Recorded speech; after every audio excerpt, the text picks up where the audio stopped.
Welcome to a new episode in our series Astrology in the 21st Century. Today we have a very special guest from the United States, Dr. Lee Lehman, I believe from Florida, is that right? Used to be, now North Carolina. Now you're in North Carolina. Welcome to the show. As Chris Brennan on his rather famous podcast always says, we will use the computer as I normally do to show you the special subsite I created. This is the homepage where this video will be posted as well.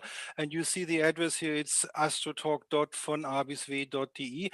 And I created a special subsite for the talk with Dr. Lee Lehman. In a special time of her life, the academic dean of Kepler College. And if you read here, Dr. Lee Lehman, formerly Florida and now in North Carolina, classical orrery and electional specialist. That's what you said in 2008 in an interview with Kelly Lee Phipps. Is that still the case? Nowadays, probably I do a higher percentage of medical work than I did then, but certainly the horary and electional are still there. And that's what's written here in Deutsch, Kräuterheilkunde. You are doing herbal plant medicine in a combination with astrology. And here's a little bit information about your biography. We will come back to this site later, just to show the viewers there's a lot of information here. You can go back to this site and find much more background and probably interesting links. We will come back to the books we have here. But now I go out of this. Now let's come back to your title. I have to do some technical things here. How does that work? Oh, there. Okay. Now, you have been the academic dean of Kepler College. When did your involvement with Kepler College started? Kepler opened in 2000. Yes. And I believe it was in 1999. I was contacted by the then president of Kepler. The initial handoff between the board of trustees and the formal school was a little bit wobbly, as we would say, a little bit strange, because the people who brought Kepler together, I mean, I suppose I should tell you what Kepler was at the beginning of this, or your listeners. There was an astrologer in the Seattle, Washington area, Yes.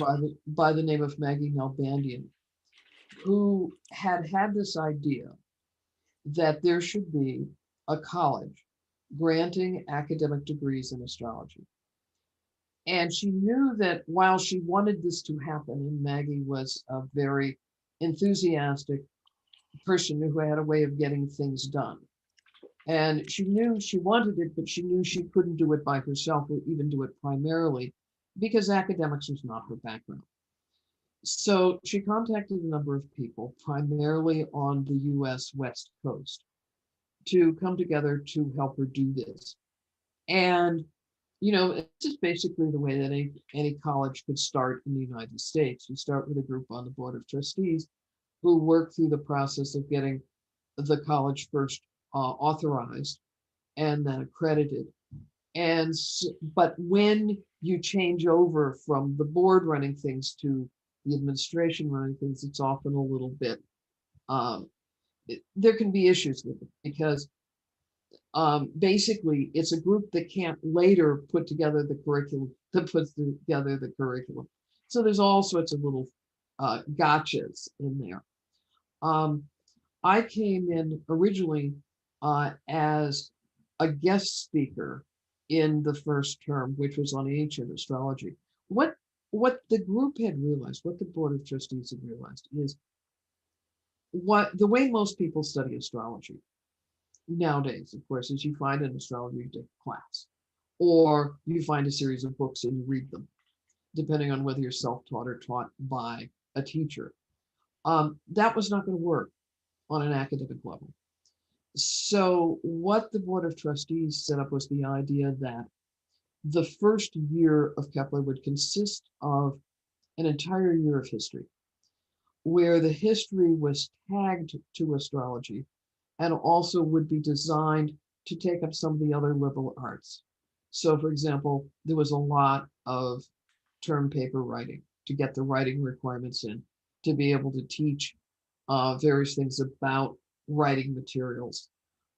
There were mathematical exercises in there to teach something about, in this case, the math that was also involved with astrology. But everything came back to astrology, but covered the liberal arts. So that was what was designed. And their original idea was, okay, we'll do this year of history. And then what will happen is everybody will then just go and start learning astrology, but they will have had this nice academic background. So actually, there were two reasons that I was interesting to the college. One was that at this time, I was one of the people in the United States who was regularly practicing classical astrology. My astrology was based on William Lilly, but not exclusive to Lilly. And so they wanted to have somebody involved who actually did it. So it wasn't just people talking about it. But the other thing is I have a PhD. And at that time, within the people who were involved in developing the history program, I was the only one with a PhD. And in the United States, there's always a big emphasis on the number of PhDs in the program, and there isn't a specific written number usually, but there's an understanding that there need to be PhDs around. So I was convenient for that. Now, at that point in time, there were getting a PhD in an astrological topic was extremely rare. Now we have institutions that do this, and so my degree was not in history. It's actually in biology, In botany, right?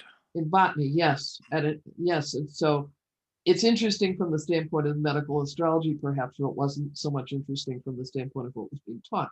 However, a PhD is still understood as a doctor of philosophy, and so it was useful to the college at the time.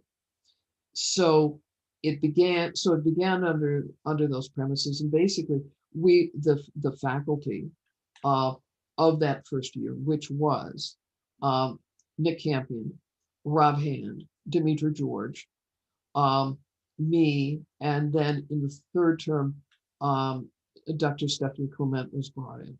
And so it was the group of us who put the program together. Are you saying that Nick Campion didn't have his PhD then? Correct. He Oh, got okay. his PhD during Kepler's period of existence. Oh, Rob did not have his PhD. I believe he got his after Kepler ceased to be an academic institution, but he was working on it. And oh, in okay. fact, Kepler inspired him to get it. So yeah, that was before Nick had his PhD.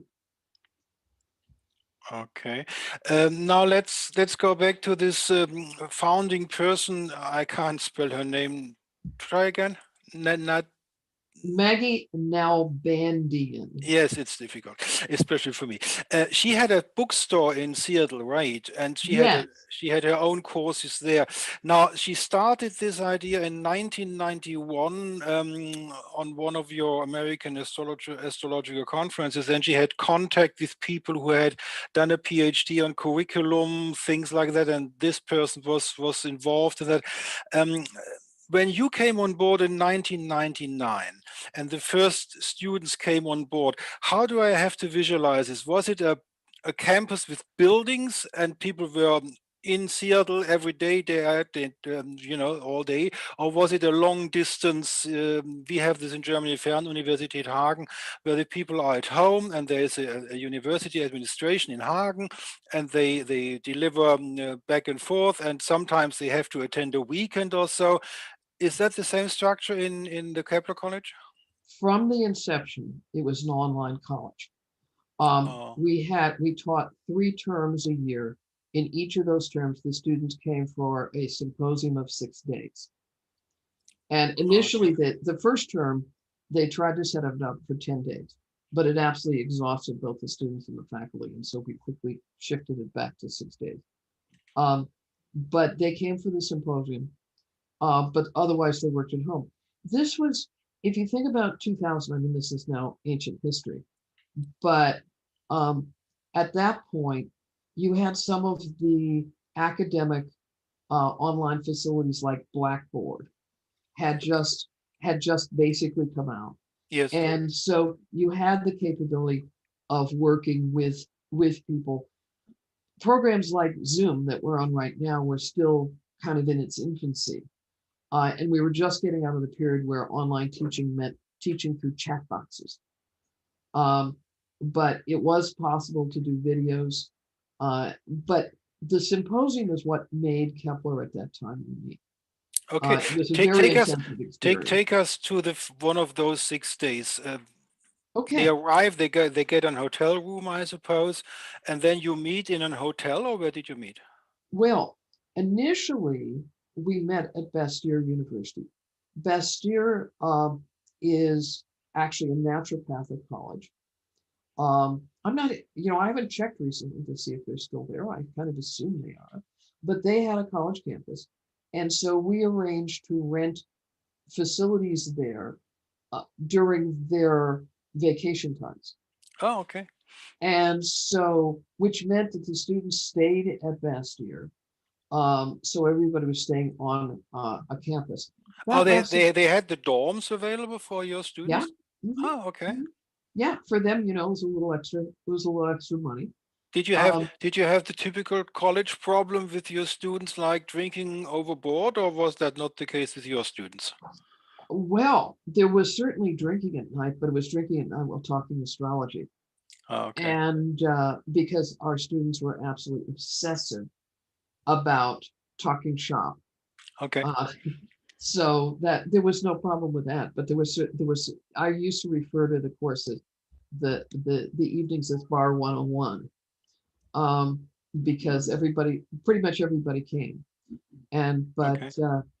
it was people were absolutely so enthusiastic about being able to talk about these things that they felt they'd never been able to talk to people about, and to do it with other people who are equally obsessed.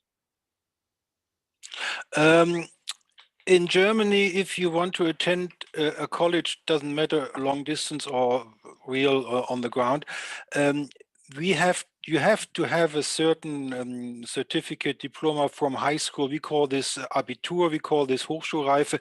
Um, in England, in the Sophia Center studies for the master's program, I realized recently that that's different there. And now I come to Kepler College. Did you need a high school diploma to attend? Yes, I think the American and German academic requirements are much closer to each other than the UK and Australian ones Oh, okay. are. Okay. So you had to have this high school diploma. Uh, Mhm. was it necessary to have a certain grading in the high school, or was it just to have passed? There's a process, I'm sure the same thing is true in your universities, called admissions.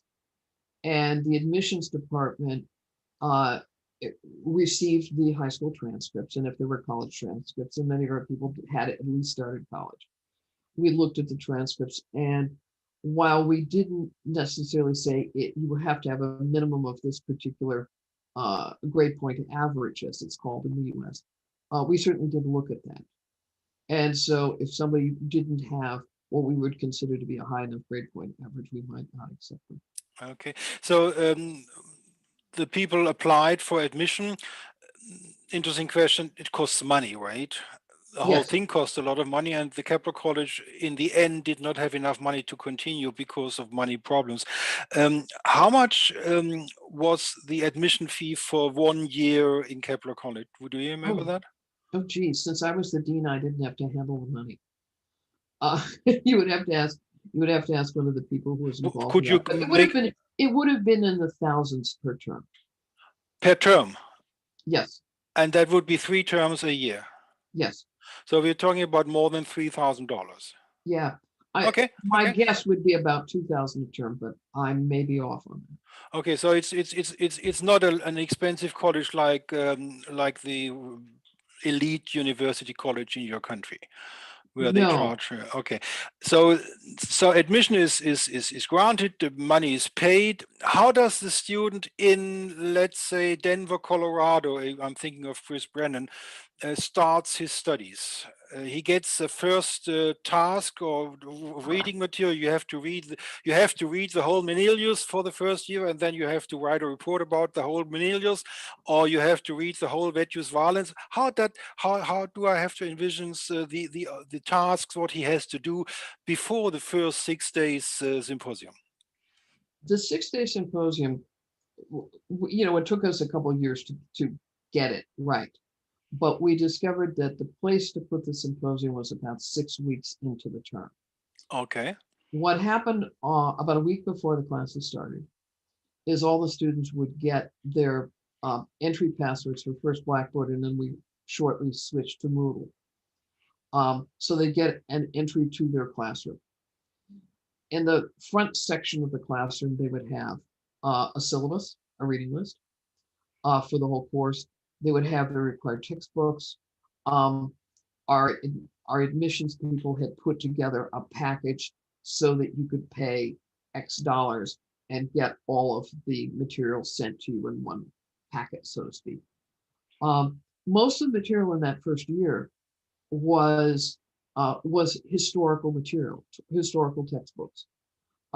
You wouldn't get Menelaus in the first year. In fact, this was a whole deliberate decision that was made, and this is also in conjunction with our interface with what was called the Higher Education Coordinating Board, the HEC board, about what our academic requirements were.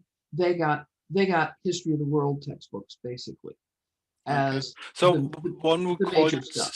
secondary sources, not primary sources. Correct. Okay. And generally in a US university, you're getting secondary sources in your first year of college. Okay. How deep was this history first year?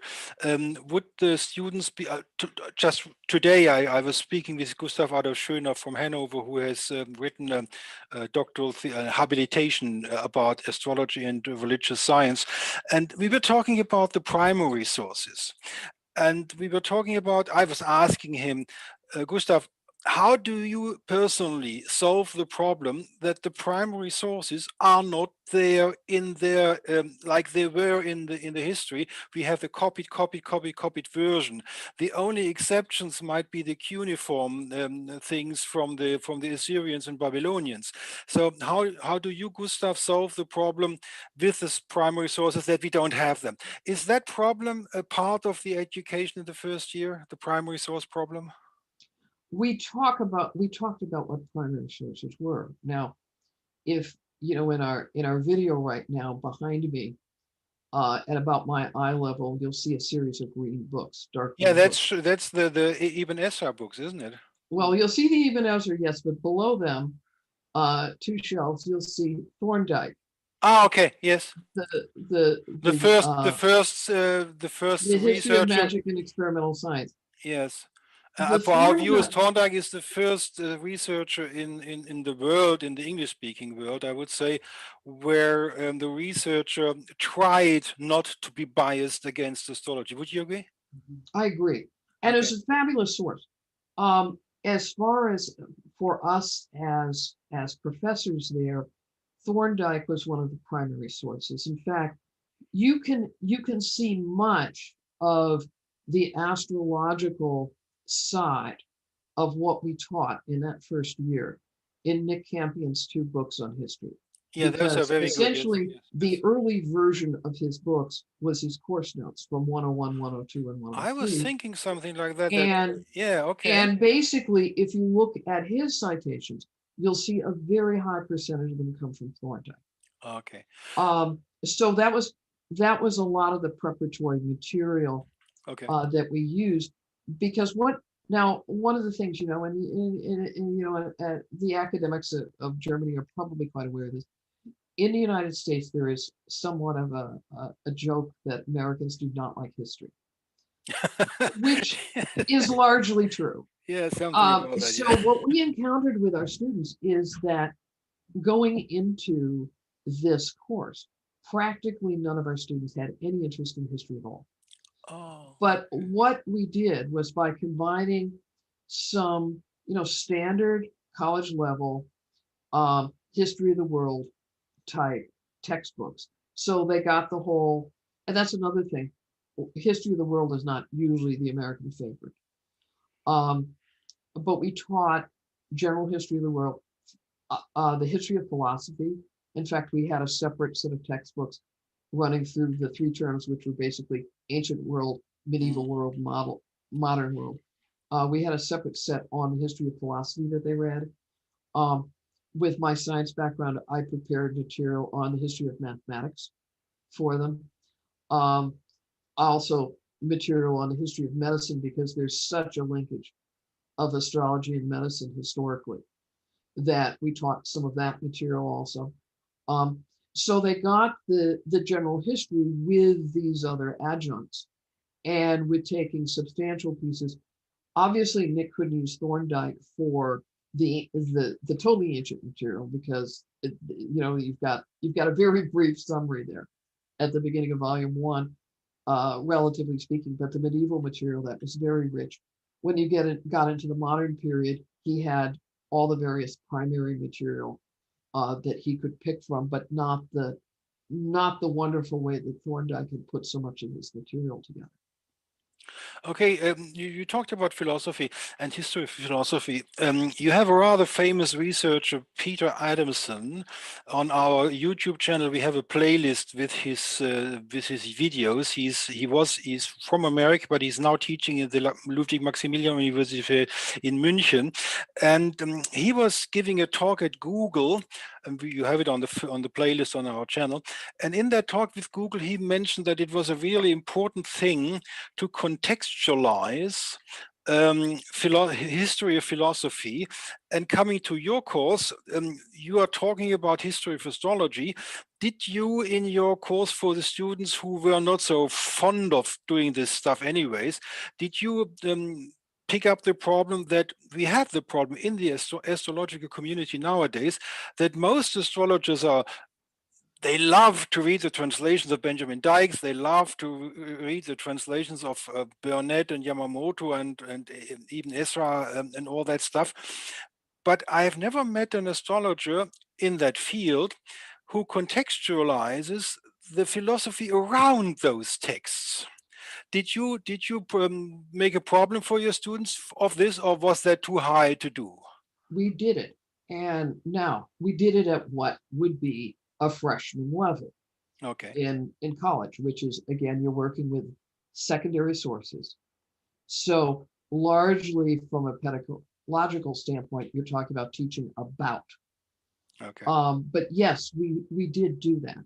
I mean, since nowadays most of the historical stuff I'm teaching is history of medicine, I can't see talking about medical astrology without contextualizing it Yes. with Aristotelian philosophy, for example. You can't Yes. do it. Um, but so we attempted to do that to put this in a framework. Now, let me mention that the result of doing this was successful beyond our expectations because what came out of that first year and continued to come out as we brought in new student classes is suddenly history came alive. Okay. And what happened for people is um, to the average American talking about the Napoleonic era uh, is distant. But when you can talk about an era and talk about what the astrology was doing with it, they suddenly had something that brought them in. And so we got people who became interested in Aristotelian philosophy, who otherwise would Okay. never have been exposed to it Did that because go? now they had something to do with it. Did you go as far? I'm doing my personal research at the moment with the early writings of Aristotle, and there is a text of the early writing of Aristotle. I will show it on the screen when we come back to the screen. It's called the unmoved mover and the soul of the stars. Did you dig as deep as that for your students? No, because now Nick may have done some of that work himself, in Okay. preparing his materials for the ancient period. Oh, okay. Remember, I was not teaching the ancient period No, because that yes, was yeah, it's considered okay. my Yeah. expertise, Okay. but the students didn't get it at that level. Again, secondary sources. Okay. Okay. They had Kopic's work on the history of philosophy, and so they took that material, and then whoever was lecturing on it, which might have been Nick, might have been Rob, might have been Demetra, um, would then contextualize it with the astrology that was going on at the time. If you compared your Kepler College approach, a 1 year learning history of astrology, and let's say you take a normal college, not the very the very expensive ones, but just a middle normal college in America, and a normal history college class studying history, normal history. Where would you put your level? Just like them, higher or not so high? I won't do it. I'll quote the person who was head of the HEC board, uh, the authorization board of the state of Washington, Yes. who in looking at our program said we were better. Oh, interesting. And that gives me, Because the thing is, what has happened in US colleges and universities is that first year used to be basically very similar to our design, but without the astrology piece, where that first year was a heavy dose of English composition. My father was an English teacher, and he had a course in freshman comp, as it was always called, that everybody had to come into the university and take. They stopped teaching that as a requirement probably 25, 30 years ago. oh, okay. You took a course in history. That's not mandatory now. You can graduate you can get a BA, you can get a BS in the US and never have had a history course. Okay. Um, you can graduate with never having had a philosophy course. So, So that became general studies. And to anybody who has the old liberal arts orientation, what we were following was almost, textbook liberal arts. okay. When did the first year start? On the 1st of January or later in the year? It started in the summer of 2000. And it went from summer to summer. The first term, well, again, the first year we shifted, we shifted a little bit afterwards. Basically, the first term started in the autumn, which is typical in U.S. universities. Ran up to essentially the end of December. The second term started in January, and then the third term started about April. Okay. Um, so in somewhat in the autumn, a freshman, you call that, I Yeah. believe. Mhm. Uh, let's take Chris Brennan because he studied at Kepler, and I know of him that he studied there. We have him on the playlist with his speech in 2012. I believe he was the administration of Washington State killed the program with the accreditation somewhere in May, and he had studied more or less 4 years, but he wasn't ready enough, so he couldn't get the BA. But anyways, he started somewhere, got his admission, and then he had 6 weeks to do something. What did he have to do? Okay. I don't remember Chris's particular No, just as a circumstances well. I mean, just as he was one of my students, of course, but what happened was this. When Kepler started, the legalities of US colleges and universities was that all colleges and universities had to be authorized, that's what it's called, by whatever state they were incorporated in. There had been a system that had been set up called accreditation that began to become popular in the beginning of the 20th century. At the time that Kepler started, this was optional. And the optional piece of accreditation was that if you were accredited, then your students were eligible for student loans because, of course, in the United States, unlike the civilized world, where college is free or nominally priced, in the U.S., where it's there's more for profit and generally the students pay more. Student loans are very, useful and helpful for people to be able to pay for their education over an extended period of time. So we were not eligible for student loans because you can't become accredited until, first of all, the school's been around for about 5 years. Then you go through an accreditation process, which is very expensive because you've got to do major amounts of paperwork. You've got to bring in an inspection board. You've got to do all of this administrative stuff. I would say just on the level of money alone, that it's next to impossible to be able to afford to become accredited if you have less than 300-400 students at a time. We never had that. Okay. So, but while we were in existence, accreditations started to become mandatory. And that was really the biggest financial issue that resulted, other than the fact that Washington State passed a law mandating the accreditation, in part because we were the only unaccredited school. Okay. So you can call it a political issue as well, but it was basically a financial issue. We didn't have a large enough student body to be able to even afford it, let alone the question of whether there was an accrediting body that would be willing to accredit a school that taught astrology. So that's different in the United Kingdom because the master program in Sophia Center is an accredited program inside the university. We come back to Sophia Center later. So, okay, the first 6 weeks at home, the student gets tasks, I would say, They reading get tasks. tasks. They get every week, they have a reading assignment. There may be, the professor may have cut a video or two to talk about the material, so they might get a lecture. Later on, we went to doing some live lecturing in those weeks.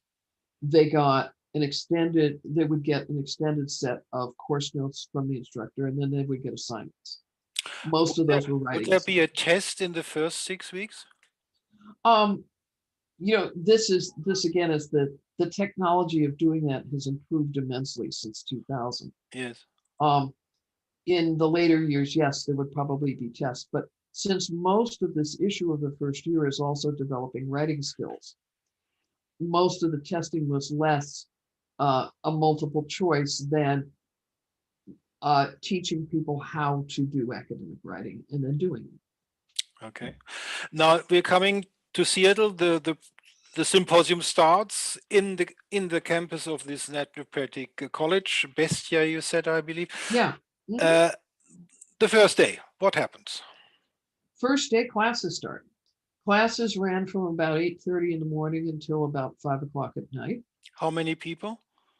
That first class we had was about 30, and then after that, the numbers dropped per class. Okay. So basically, it's a lecture structure.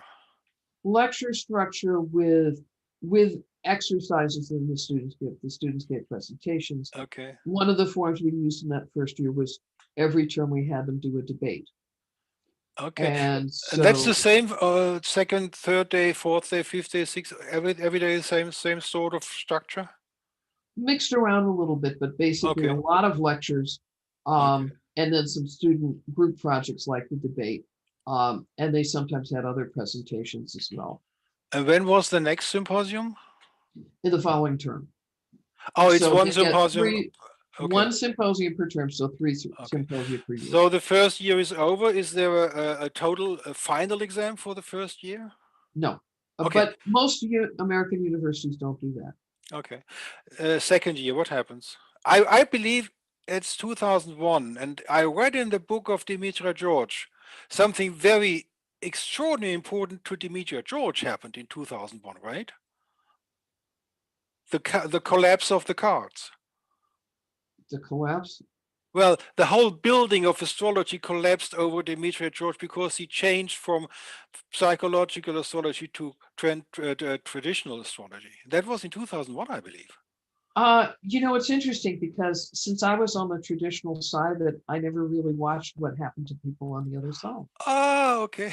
Well, you can read the I viewers. I think what happened for Dimitri, Dimitra and I back before 2000 were both doing asteroids, but I had basically stopped doing asteroids I by know. Yes. the 1990s, Yes. um, and started doing classical. So, but I never saw that as a collapse. I saw that as, oh wow, I'm Yes. so much happier in classical astrology. So, I just went on. Demeter was continuing to do asteroids, but I think it was about that time. I remember, and it was sometime around 2000 or 2001, we were at the the FAA conference, both of us,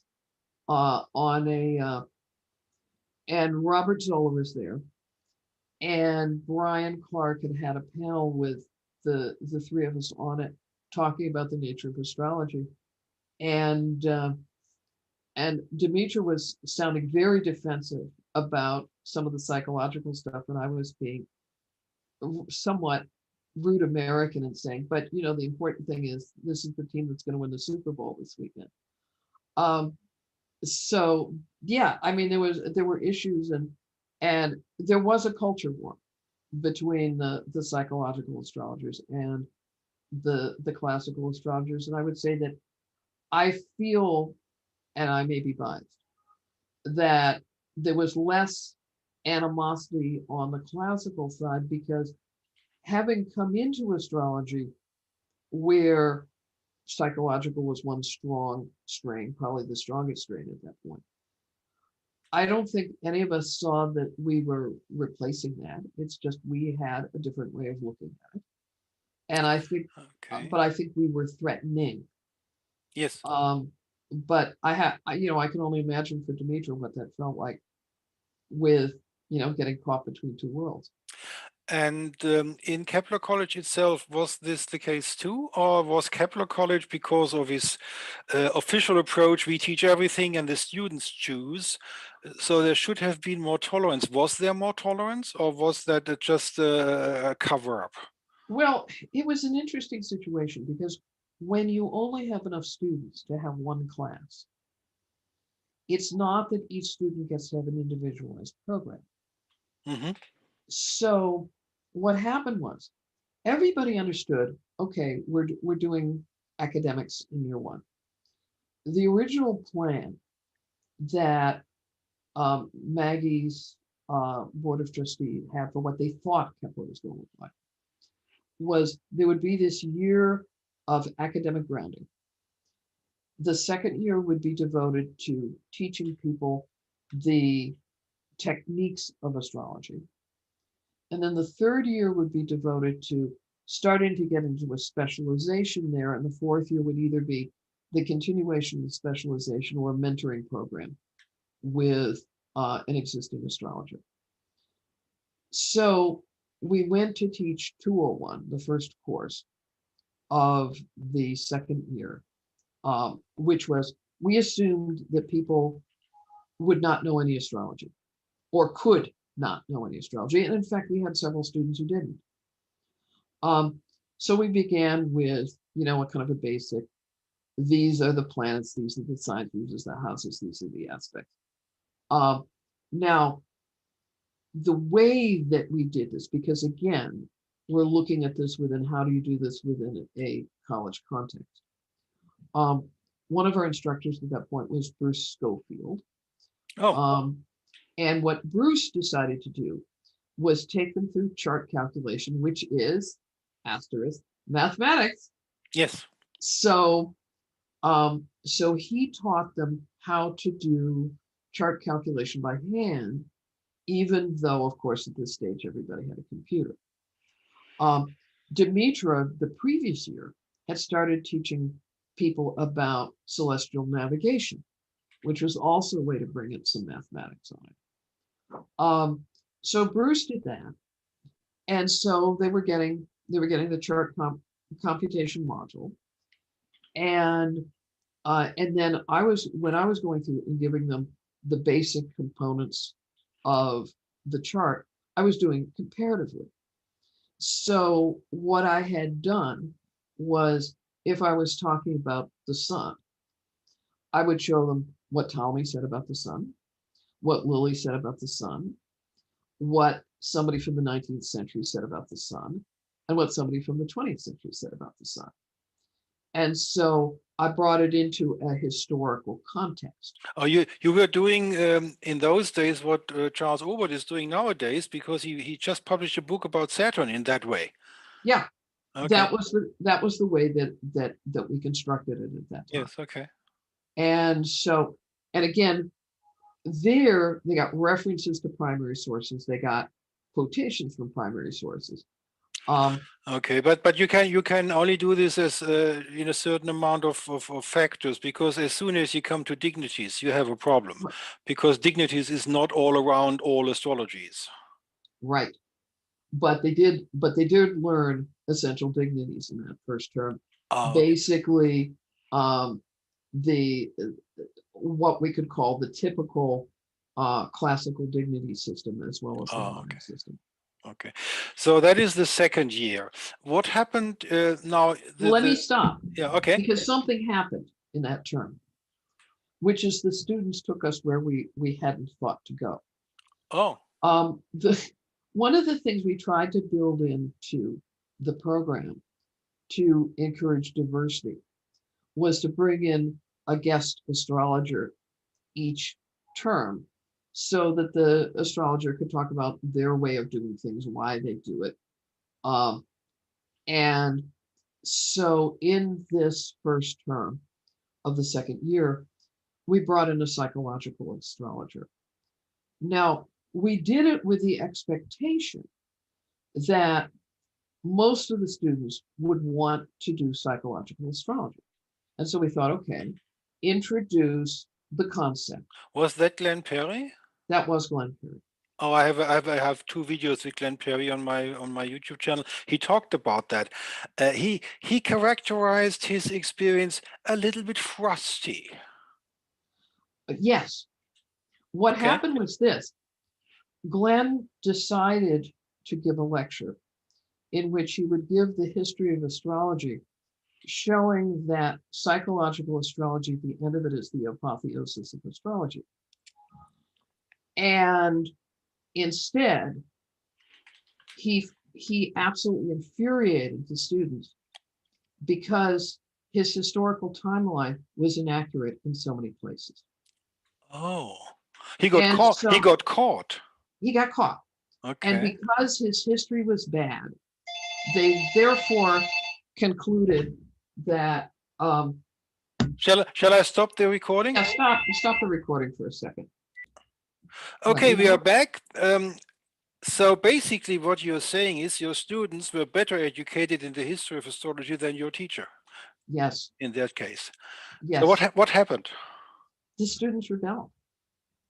Okay. The expectation had been that in year three we would go into a psychological program, and they said, if this is what it's going to look like, we don't want it. Well, that's an intriguing situation. Okay, how did you solve it?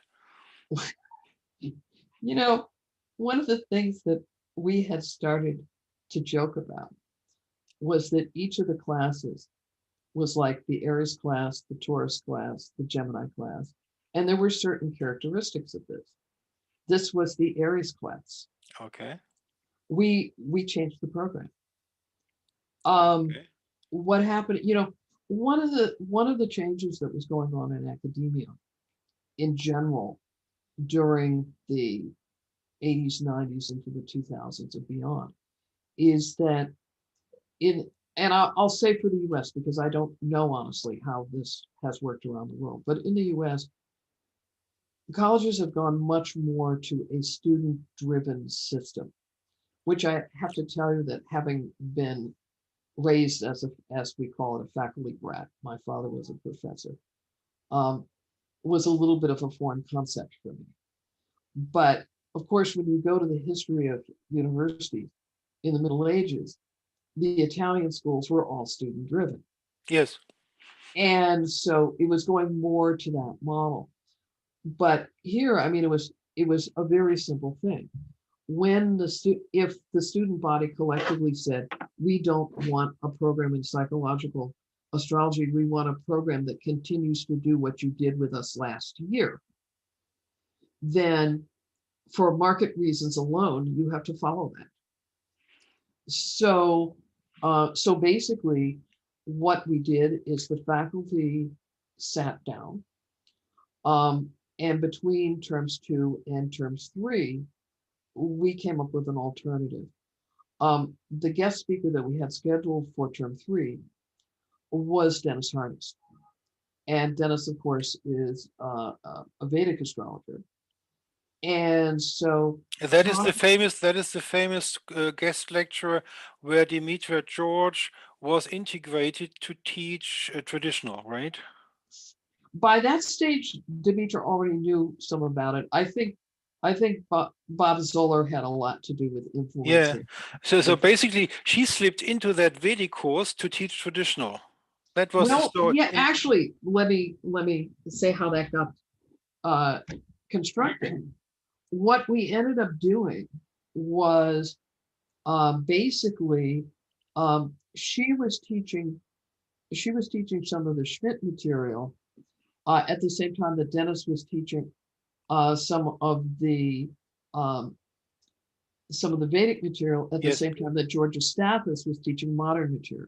Yes. Because what we decided to do out of this when the students did this, well, first of all, and this was actually a recommendation from the Heck Board, the man who was head of that had his degrees in psychology, and he said, look, because of the strength of the American Psychological Association as far as driving what a psychological curriculum can be defined as in the United States. To call a program psychological means you have to have a whole series of minimal psychological courses in general psychology, Yes. developmental psychologies, and so forth. The program that would be necessary when we put it to the students, they said, absolutely not, Yes. because it doesn't interface well with modern psychological astrology. Pieces of it do, but the majority of it, they would have been sitting there absolutely infuriated. So that that fact destroyed the possibility of a psychological astrology degree. So when we worked over this material some more, what we basically came to was instead of doing a psychology degree, we would do a degree in East-West studies. Now, that had several advantages. That allowed us to retain what you would call a compare and contrast style of teaching, which we had been doing anyway.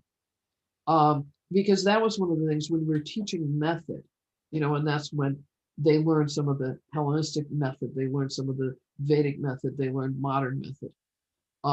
The term I was teaching that first term was really designed to be components that all astrological systems use.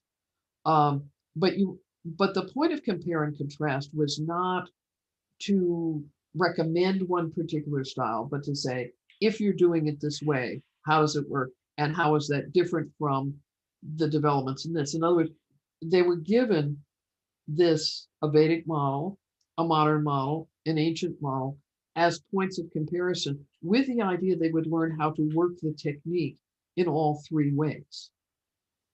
And How yeah, far Demetra was teaching the Hellenistic portion of that.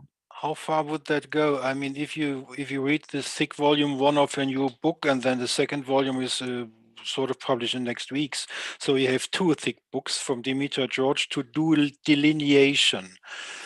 Were the students of this second term, second year, were they taught in a way that in the end of the second year they were able to delineate? Well, first of all, you've got a historical piece, which is at the time that this was being done, Schmidt had not completed his material. Yes. And so, literally, and I have to say, I was never really wild about this as a concept, but literally, Schmidt was sending Demetra material about 20 minutes before she was presenting it to the Oh class, yes. Okay. which is not, any instructors or any dean's idea of the optimal way to teach a course. Um, but so the material wasn't as extensive then. Demetrius had a lot longer to think about this, to research it, to work in the primary sources. Those primary source translations were not available at this point in time when this program was being developed. Okay. So basically, you are saying they could somewhat delineate, but it was on a still freshman level. Yes, it was on a very basic level at that point. Okay. When they completed year 2, it was that. In year 3, that's when we gave them more. So in year 1, on the dimension that I was working with more, um, they would know, for example, the essential dignities, but they wouldn't know how to do a horror. Um, they would have a general idea of how you might apply central dignities in a natal delineation, but not any detail about doing something like that. So basically, the third year was doing this more in detail and in depth. And Right. what happened in the fourth year? The fourth year, they did have some level of choice, but they also were going to do a senior project. This idea of the mentorship dropped out because basically, had we been able to do the mentorship, we would have, first of all, had to have had pretty much all mentors who also had masters or PhDs, because this was, in fact, one of the issues that Demetra got into as far as why she was teaching the Hellenistic material and not Schmidt. Schmidt didn't have a bachelor's degree. And so consequently, it would be extremely awkward for him to have done any kind of direct teaching. When the Kepler program started, Rob Hand had technically only had a bachelor's degree because he had credits toward a master's. He hadn't finished it. According to But he was the. American law on that, he could not independently teach a course. He could only basically act as a Oh, teaching. that's why he became the chair of the trustees. That was later, but what Okay. happened with Rob is he almost immediately finished off the master's degree, but it took a couple of years. Oh, But okay. yeah, I mean, these were things, you Yes. had Okay. to follow all the academic rules. Yes, I see. So you didn't have a mentor program. So how did this fourth year look like? What happened there? In the first term, they got one of the things they got was some courses in literature. Now, Carol Tebbs has master's degrees in that, and she had a very long teaching pedigree before Kepler, so she taught basically world lit courses related to astrological sources. Um, they got a statistics course from Dr. Mark Urban Lorraine at Michigan State. Um, and they got, and some other introduction to qualitative research. Demetra and Karen McCoy taught a course on psychological astrology. And so, which was really more how to approach these problems and so it wasn't, again, we had to be very careful about what we called it. So it wasn't called psychology. I forget exactly what words we used in place of that, but it was basically talking Human about human themes. potential course. Yeah, something like that. Yeah. So they got that. And then basically they chose who they wanted as their senior project advisor. And then they did a senior thesis, which could be an experiment.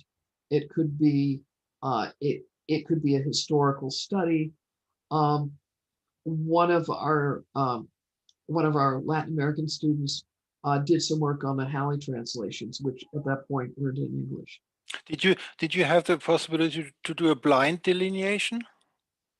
No, Oh, okay. Because that's what is required in the exam of the Deutsche Astrologenverband, the German Association for Astrology. There you do either a blind delineation or a biography delineation. I think those are both great exercises. We couldn't quite figure out how we were going to do that Oh, within an okay. academic context. Okay, But so so much of academia is generating X number of words, you know, and so we followed the form. Okay, so now let's go back to the computer and to show how this looks like after 4 years. There is on this page a playlist, and I have to find it. The playlist uh, there. This is Kepler College, and there is some rather famous person. So basically, I Yeah, you got know, the advantage of having a degree from Rutgers University is we got those really cool red robes. yes, yes, I saw that. And you got a very famous graduate, Ruth Bader Ginsburg, right? That's Rutgers, I think. Columbia, I think. I thought Rutgers, Oh, but no, let it be.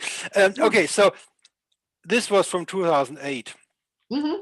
and the people can watch the playlist. There's a couple of speakers, students, professors. Rob Hand gets an award.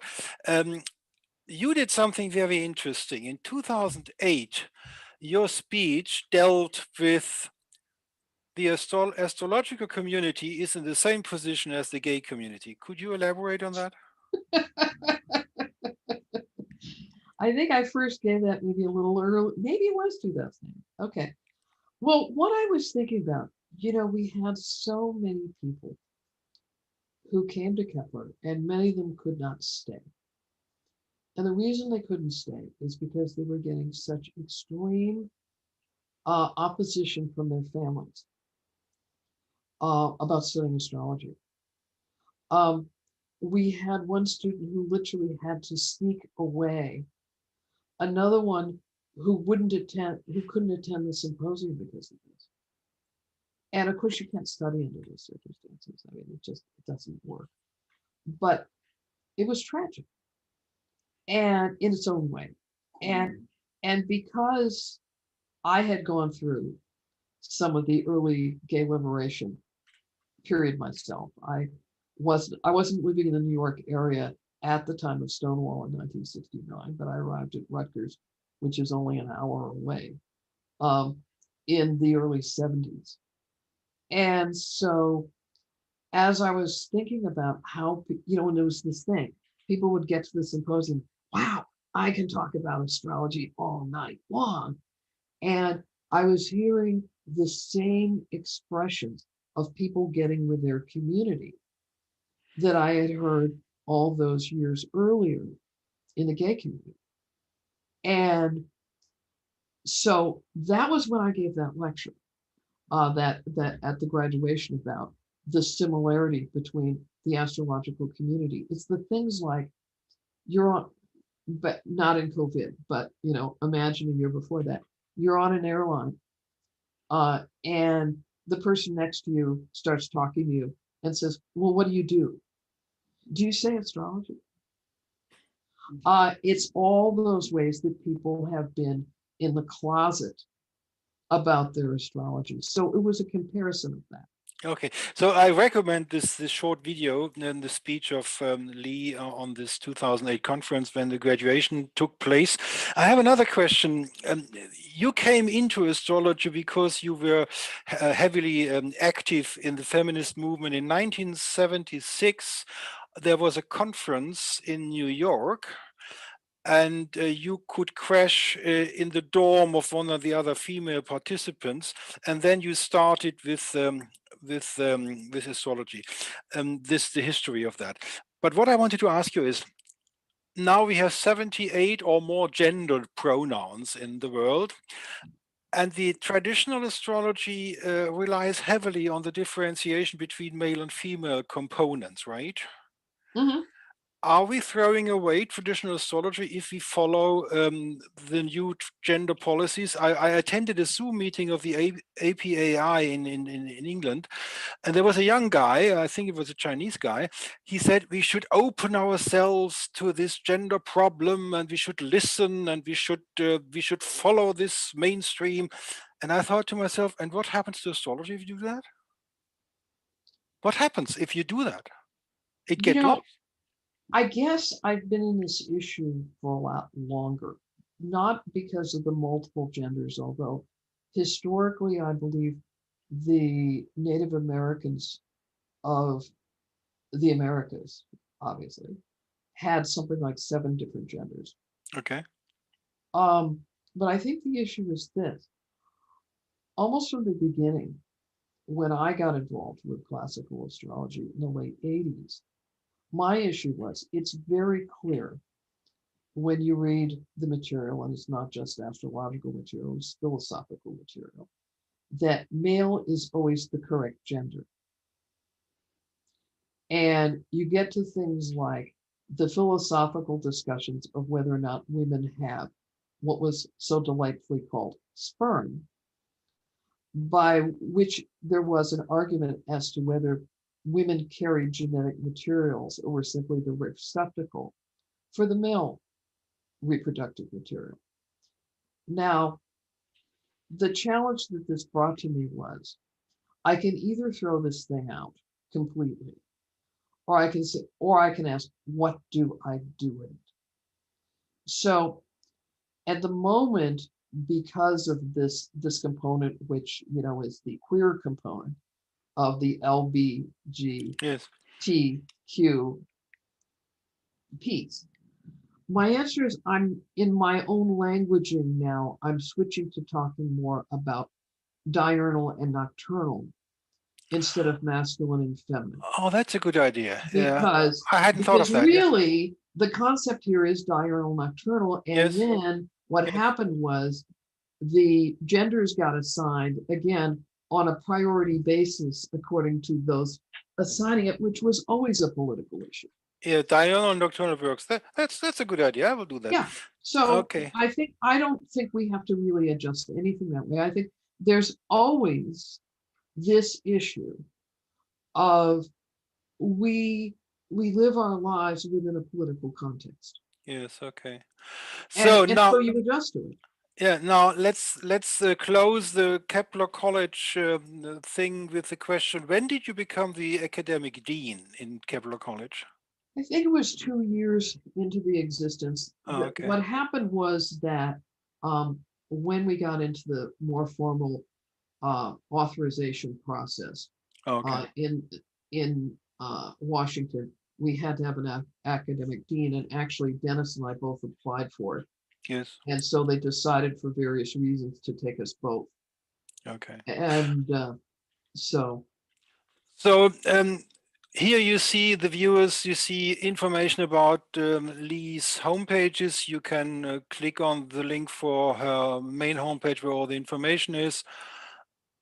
It takes a while and then you can scroll down. Or it's very interesting. We won't talk about that. I want to talk about this film list here, which I recommend very much. I put a film list together and you have a lot of interesting videos. First, Lee Lehman's interview. If you want to know how she came into astrology with this episode in 1976 and the following years, you watch 1 hour and 36 minutes. We shouldn't repeat that today. And here's a lot of Lee Lehman. And then just watch some of those videos if you are interested. Now, what is left of a great idea? In 2012, the accreditation period ended. Um, what's the perspective? Do you think Kepler College is still a spare beer or torch in the night for the astrological purpose? Or do you think it's now just a school like all the other astrological schools around the world? both. Okay. What happened when we were informed that we would not have our authorization renewed? The rules of the state of Washington are that the HEC board gave us the ability to do what they call teach out, which means that everybody who was in the program got to finish their degree. Does that apply for Chris Brennan as well? Yes, he graduated with an associate's degree from Kepler, which is the 2-year degree. Oh, I didn't know that. Okay.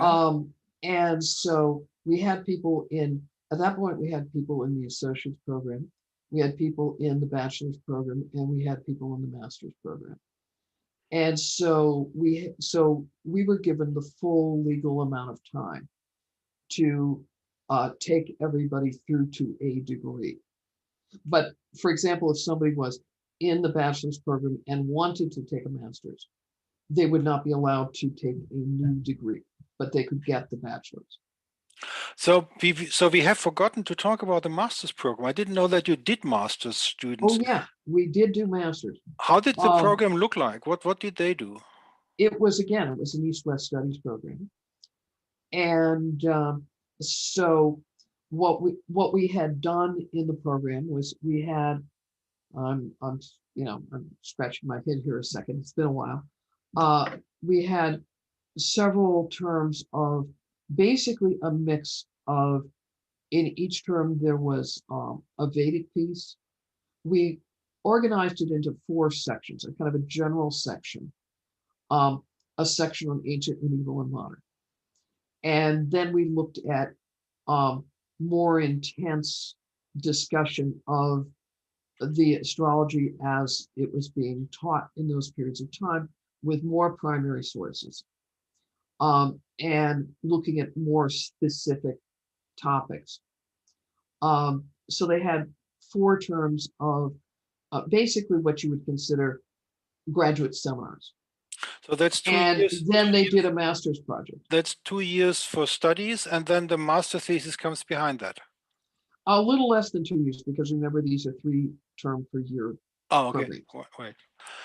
And the Okay. master thesis, how much time was normal? 6 months or longer? Yeah, because you're basically looking at it.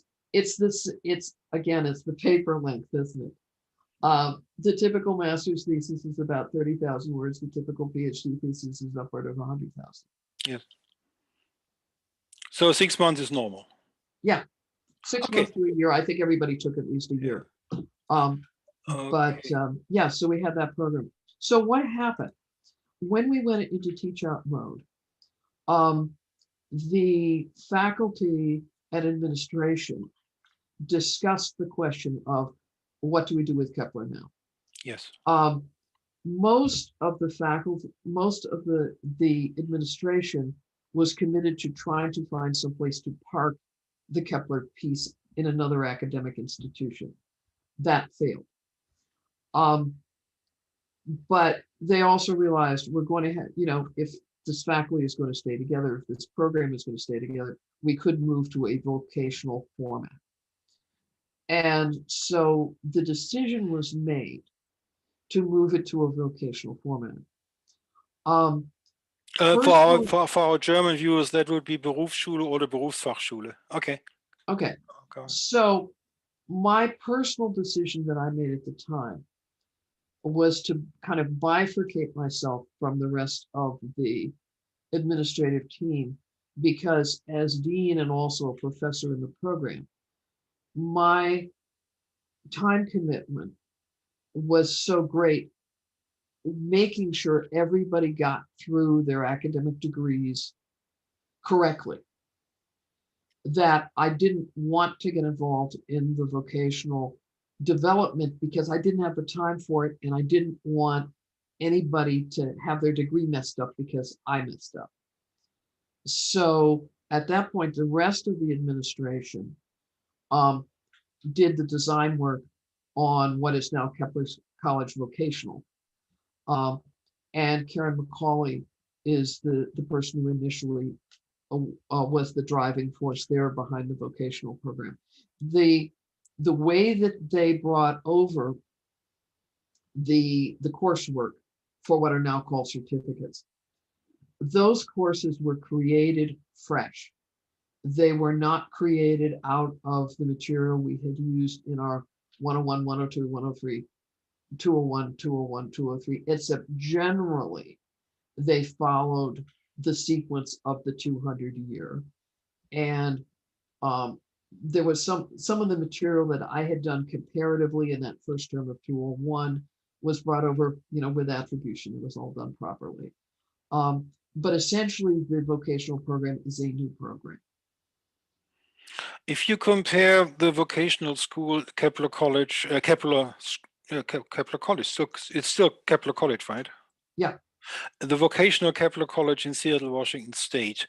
And you have a rather good insight in all the different schools. There's a Glen Perry Institute school. There is a Joseph Crane Academy Institute. There's your own courses. Um, is there a main difference from the normal education approach of astrologers to teach people their astrology? Normally, the Joseph Crane teaches his astrology. He doesn't teach all the breadth of whatever other people do. Is Kepler College in Seattle still on the path to teach the different sorts of astrology? I honestly don't know, Okay. So okay. because Okay. when the academic program ended, I ceased to be part of the administration of Kepler. Okay. So I So recommend the I've taught an homepage. Yeah. occasional Yeah. course, but I haven't taught within the main certificate program. Okay. So I recommend for the viewers to look the homepage up because there's all the information there. Now let's go back to a comparison to England. Um, no, where is the Sophia Center? I want to find the Sophia Center. You do know the Sophia Center, right? Yeah, Okay, first question. Did you attend the conference in 2012? in 2012, no. Okay, I would have asked you about the lecture of Gustav Adolf Schöner, which I mentioned before, but then I can't do that. Okay, that is a different approach. That is in the Department of Archaeology, History and Anthropology at the University of Wales, Trinity St. David.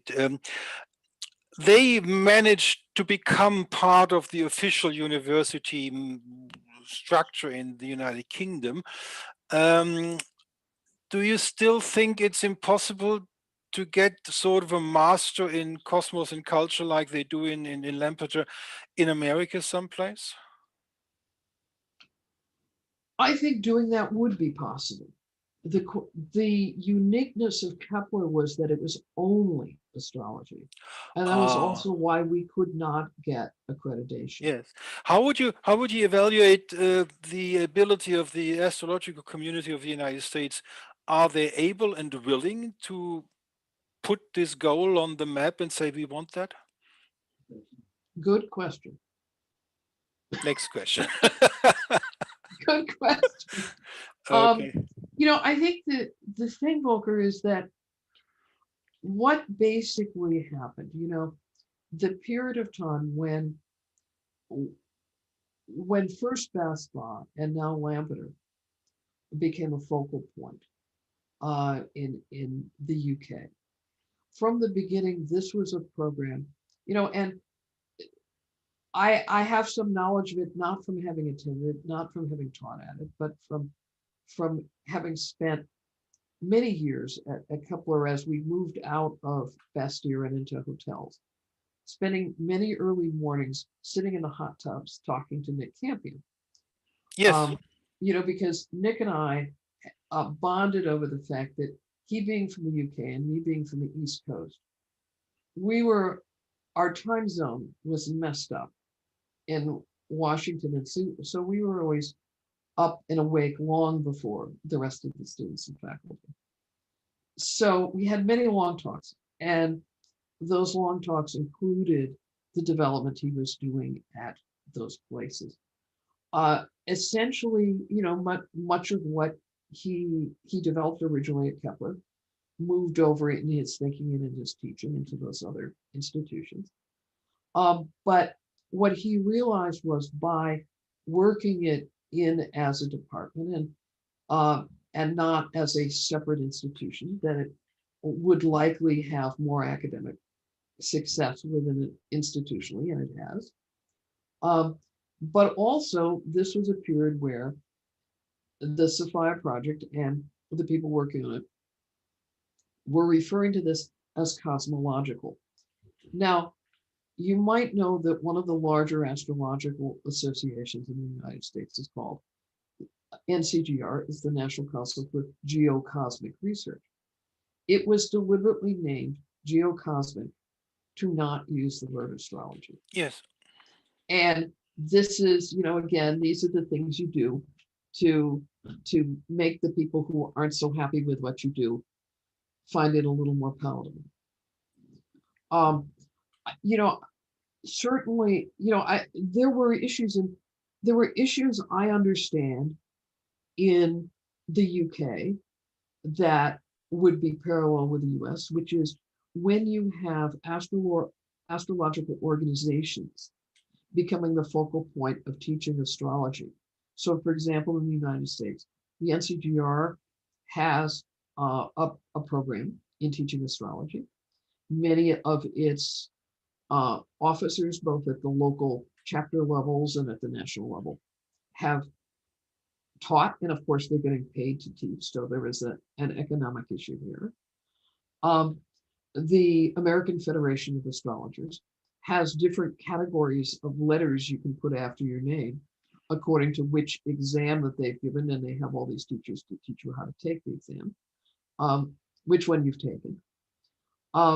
So these are organizations that have a stake in organizations being the ones to teach astrology. There was the same issue in the UK. So to get this to work, you have to get an enrollment, as we would say, Yes. of those organizations in this process of having something academically based. That Yes. process, Kepler did that, but it was so specialized because of the issue of the degree that there was some popularity, but I have to tell you, I was on the board of NCGR at the time that that happened. And the bulk of the board was, let's say, less than enthusiastic. That's the problem with the narcissists. Okay. Well, you can say that. I said it, you didn't. Now I do almost all my teaching Yes. through the School of Traditional Astrology, Yes. which, I as you know. know, is a UK-based group. So Um, let me. I'm finding that the level at which we're teaching it in the STA is actually at least an order of magnitude more profound than anything I ever taught at Kepler. Oh, okay. Let me add a question to the United Kingdom situation. Do you know what happened in 2008 because they moved from Bath Spa to Lampeter? What happened there? Do you know the story? I only know pieces of it. I couldn't put it together Let's let's for you. let's do a little let's do a little bit gossip. Okay, start gossiping. Um, I, I know that I know that Bath Spa basically told Nick we're not going to renew the program. I don't know Oh, details okay. about that. So now let's for the end of the very nice talk with Dr. Lee Lehman, let's go into her books. And you find the links to her books on the special site here.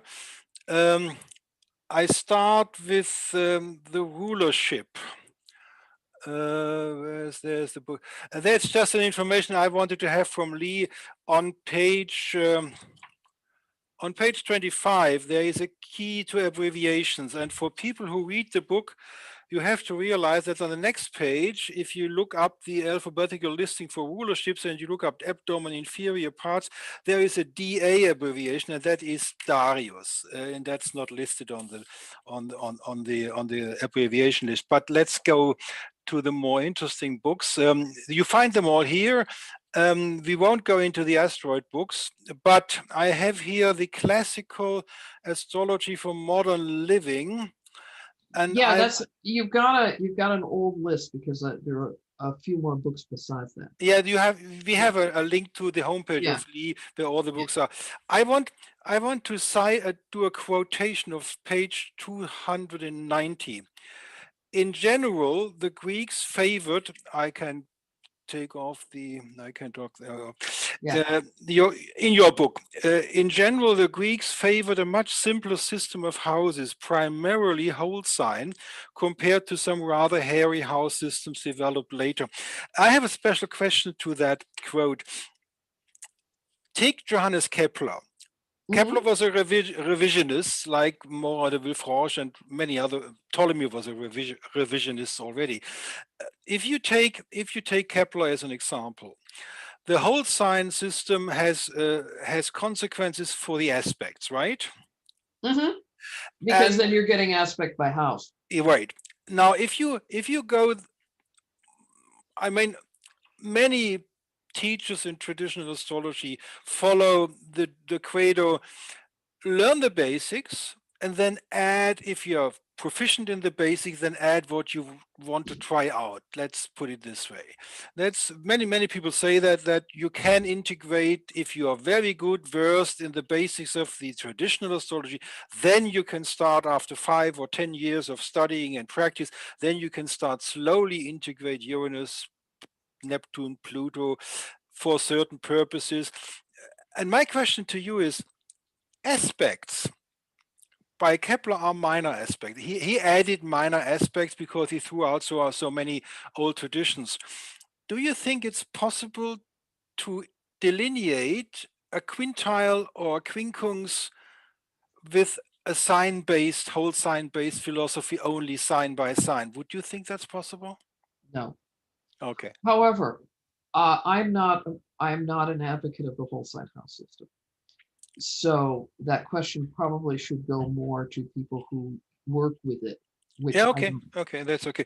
Now let's go back to the books, go back to the homepage, and now we leave the homepage open because that takes too much time.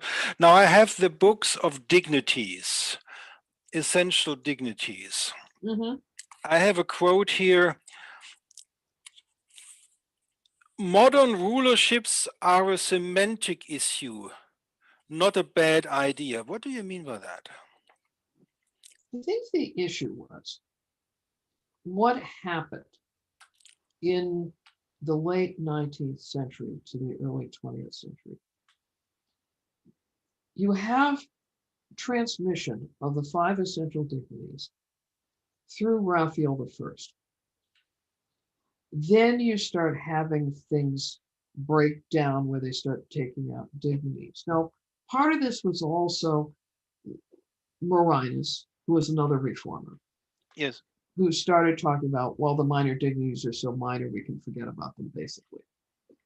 Um, but the understanding of the table of essential dignities with the idea developed during the Sasanian period, essentially, of domicile rulership is 5, exaltation is 4, triplicity is 3, turn is 2, 1 is faith. That was always understood as representing a level of power, or as we could say now, agency. When they started taking out the dignities, that concept of power began to disappear.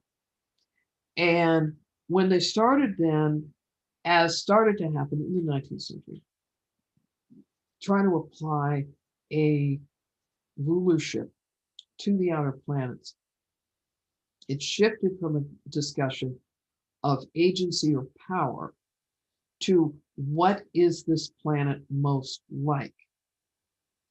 Now, Uranus got Aquarius not because of any idea of Aquarians being individuals, because if you go to the descriptions of Aquarius that were given at the time, they were essentially identical to Lily's list. Uranus was given to Aquarius because Uranus was seen to be like Saturn. And if you read Pierce, that's what he says. He says Uranus is like Saturn. So we got a Saturn sign. But it was this issue of when the rulership became like, and not the idea that a planet in its own domicile has maximum agency.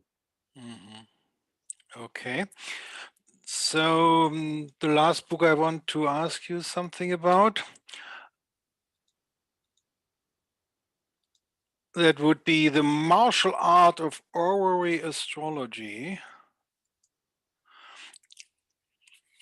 And And that was my round kick on the cover. yes, and in chapter 14, the only way to become a master of horary is to do horary. And I remember in a video on our playlist, they are all on the playlist. In the video, you said you can study orally for years and years and years, but you need not only practice, you need so much practice that in your system something happens which happens if you do martial arts. Could you elaborate on that? If you walk into a taekwondo or a karate dojo and you walk onto the floor and you're a white belt, the first thing you're going to do is punch. And you are then going to spend a year or two punching, doing front kicks. But the first problem you will have is left and right. Because I can tell you, having taught martial arts, that when you say to a white belt, okay, now punch with your left hand,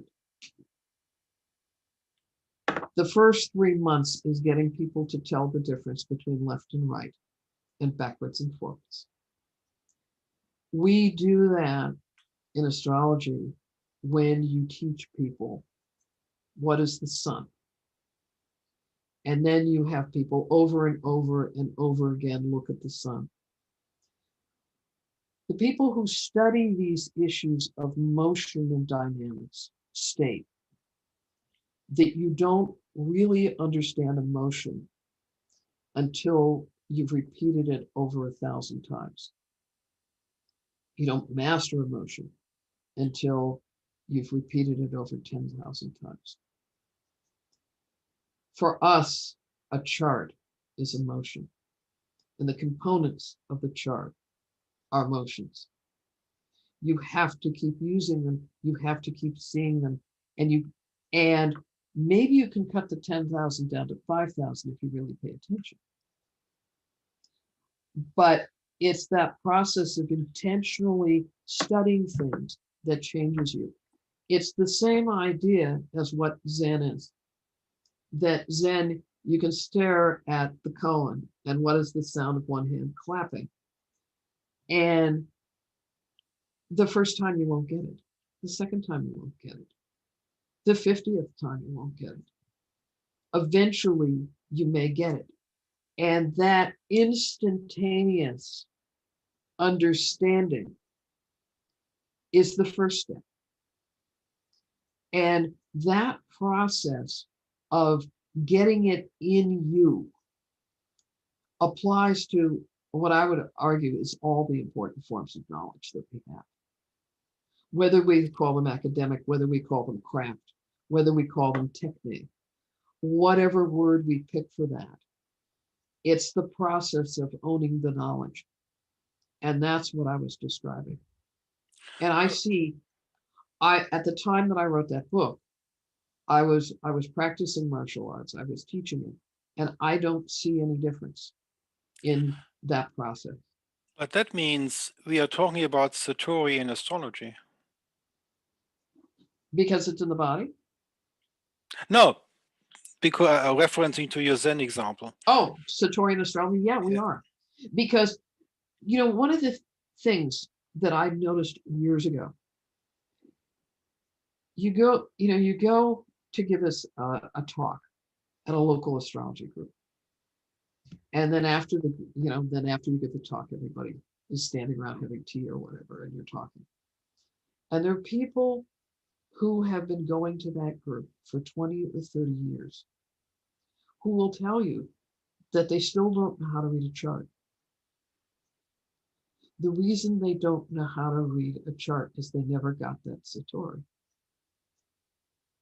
Because it didn't enter into them. Now, I would argue that with good teaching, you can reduce the time that it takes. You can provide the place for the Satori, but it's the same thing that the Zen master would tell you. The Zen master cannot give you that Satori, but the Zen master can put you in the place to have it. This is a form, like with horary, you're going to get it right, you're going to get it wrong. But the people had, the students need to be able to see it function. And getting to them to that place is both teaching them to do that front punch, but it's also they are the ones who are going to have to put in the blood, sweat, and tear of repeating that punch until it clicks. So the two questions. The first, for the end of this talk, the problem of critical thinking in astrology and in the reality in Kepler College, how to avoid wishful thinking. What do you think, how far away is the astrological community in the United States, or let's say in the Western countries, how embracing are the astrologers of the necessity of critical thinking? Oh, I think the people who know about critical thinking, every one of our Kepler BA graduates knows about critical thinking or knew about critical thinking. And how about the people in the astrologers of today who never went to college, Kepler College? Are they willing to reflect about themselves, what they are doing, in the way critical thinking is teaching how to do that? You have people who become absolute masters of this, who never went to college or never went through an academic program such as this. Okay. I will give you a fine example of that, and that's Deborah Holding. Yes. Deborah Holding is, Deborah Holding is one of the finest researchers I've ever met. And she absolutely grasps these concepts in totality, and yet she doesn't have the vocabulary that an academic would use to describe it. But I will take that knowledge and that ability to do it anytime over the vocabulary. Okay, so that is the same subject as what you want versus what you see, right? Mm-hmm. Okay, this is the advertising thing. There is a new book coming out in the next week, and that's for German reading people. That's Astronova Gerhard Stiele, Horoscope und Himmelshäuser. That's horoscope and the houses problem, the basics and foundation in the ancients. You can order this by Reinhard Stiele.